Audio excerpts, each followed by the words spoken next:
안녕하세요. 맑은 하천 지킴이입니다. 우리가 살고 있는 지구에는 눈에 보이지 않는 미생물부터 코끼리나 고래처럼 덩치가 큰 동물까지 약 800만 종이 넘는 생물들이 다양한 환경에서 살고 있습니다. 같은 사람이라도 각자 가지고 있는 유전자는 모두 다르고 또 같은 새라도 까치, 청둥오리 종류가 다 다릅니다. 그리고 어떤 생물들은 숲에서 살고 또 어떤 생물들은 이런 하천에서 삽니다. 이렇게 다양한 유전자, 다양한 종, 다양한 생태계를 모두 포함해서 생물 다양성이라고 합니다. 이번 시간에는 청소년 맑은 하천 지킴이 활동에서 만난 하천의 동식물을 통해 생물 다양성에 대한 이야기를 해보려고 합니다.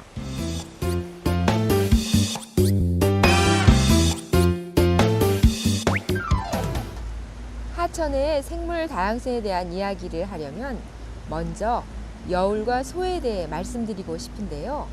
왜냐하면 하천 생물의 다양성의 비밀은 여울과 소에 있다고 할 수 있기 때문입니다.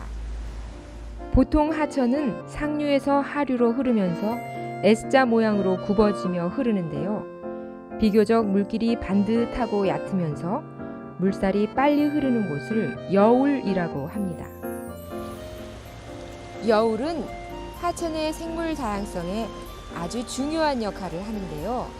여울에는 보통 돌이나 자갈이 많아서 물이 빠른 속도로 자갈에 부딪히면서 시끄러운 소리를 냅니다. 이때 물이 돌에 부딪히면서 공기 중에 산소가 물속에 녹아들어 물고기들의 산란과 부화에 아주 좋은 조건을 만들어줍니다. 또 하천의 미생물들은 이 풍부한 산소를 이용해서 유기물을 분해하니까 하천 정화도 이루어지고요. 여울의 자갈 밑은 물고기들이 포식자들로부터 몸을 숨기는 피난처가 되기도 합니다. 한편 물길이 굽어지는 부분에서는 물이 흐르다가 멈춘 것처럼 아주 천천히 흐르는 깊은 곳이 있습니다. 이런 것을 소라고 합니다. 소에서는 물에 떠내려오던 모래나 작은 부유물들이 바닥에 가라앉게 되어 여울과는 달리 강바닥이 아주 부드럽게 됩니다. 그러면 이 부드러운 퇴적물 속에 숨기를 좋아하는 생물들이 살게 되고 플랑크톤도 풍부해져서 붕어나 잉어 같은 물고기들이 모여들기도 합니다. 빠른 물살의 여울에 살던 물고기들이 밤이 되면 소에 와서 조용히 휴식을 취하기도 하고요.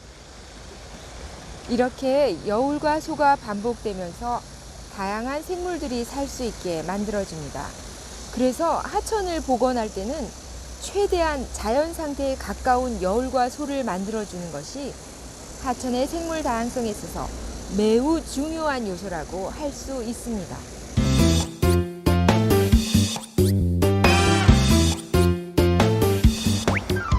어떤 생태계건 누군가는 먹이를 만들어내고 누군가는 자기보다 작은 것을 잡아먹고 또 누군가는 분해해서 다시 자연으로 돌려놓는 역할을 하며 생태계의 균형을 만들어가고 있는데요.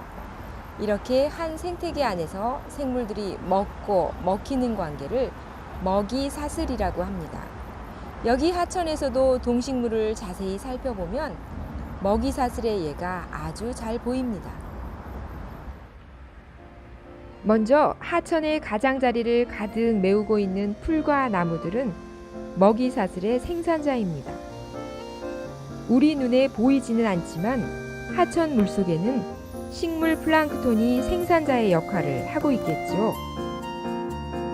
이 풀과 식물 플랑크톤은 메뚜기나 동물 플랑크톤의 먹이가 됩니다. 이때 메뚜기와 동물 플랑크톤을 1차 소비자라고 합니다.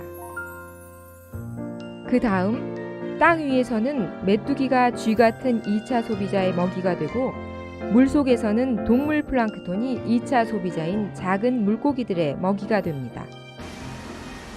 이런 식으로 먹고 먹히는 관계가 만들어지면 생태계의 먹이사슬은 3차 소비자, 4차 소비자로 이어지는데요. 이 먹이사슬의 균형이 깨지지 않아야 건강한 상태가 유지된다고 할 수 있습니다.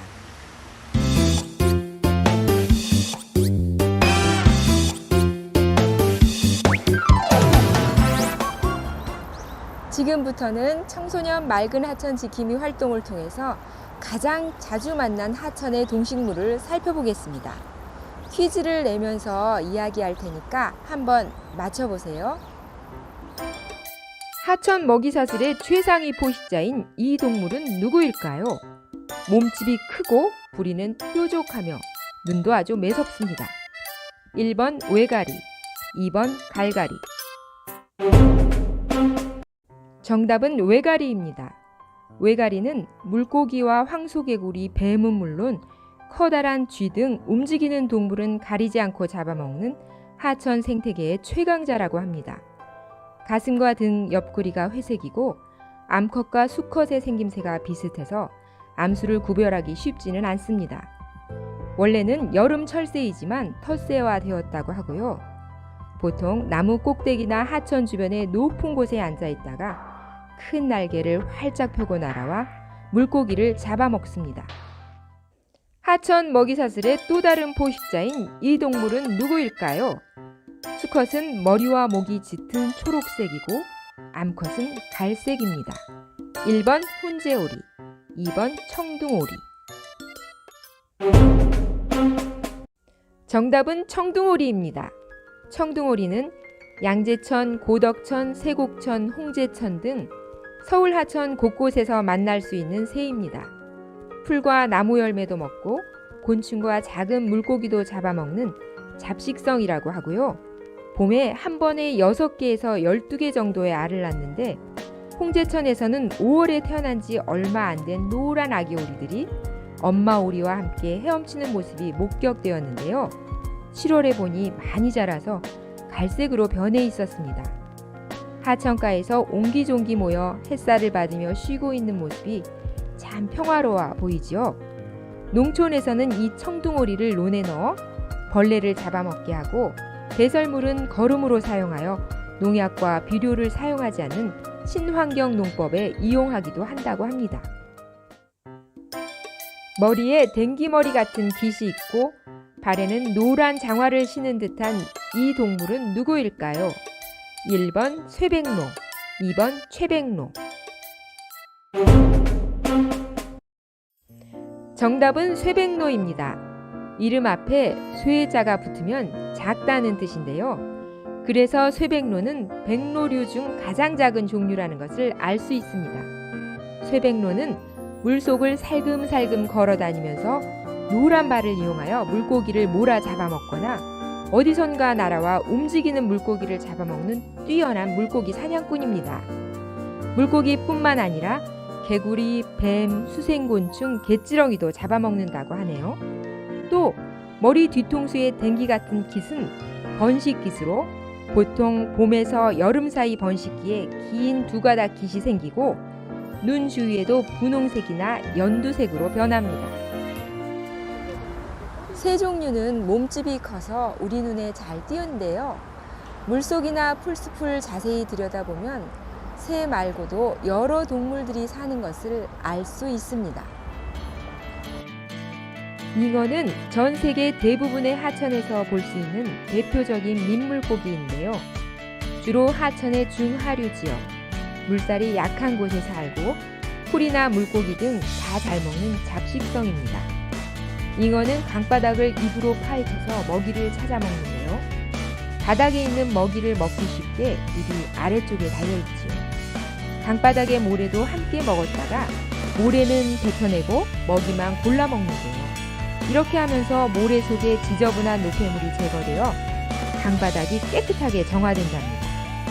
입 가장자리에 두 쌍의 수염이 있어서 붕어와는 구별되는데요. 양재천에서는 팔뚝 크기의 잉어떼를 자주 볼 수 있고요. 청계천에서도 잉어를 볼 수 있습니다. 절지동물인 거미도 하천에서 아주 많이 서식합니다.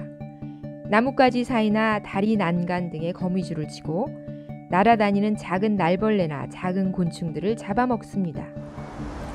이곳은 홍제천이 수십 년 동안 덮여있던 홍제유연입니다.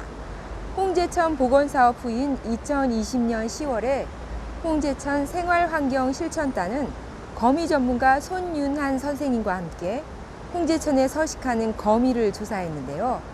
이곳에서 들풀거미, 한국 깔대거미, 장수갈거미 등 12종의 거미를 발견했다고 합니다. 이런 생태 탐사는 하천 생태계의 생물 다양성을 알리는 자료가 되고 또 이렇게 청소년들의 생태 교육에 소중하게 쓰이게 됩니다.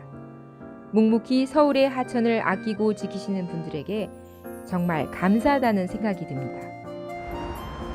홍제천에 나와보니 아주 많은 동식물이 우리 곁에 가까이 살고 있는 것을 눈으로 직접 볼 수 있습니다.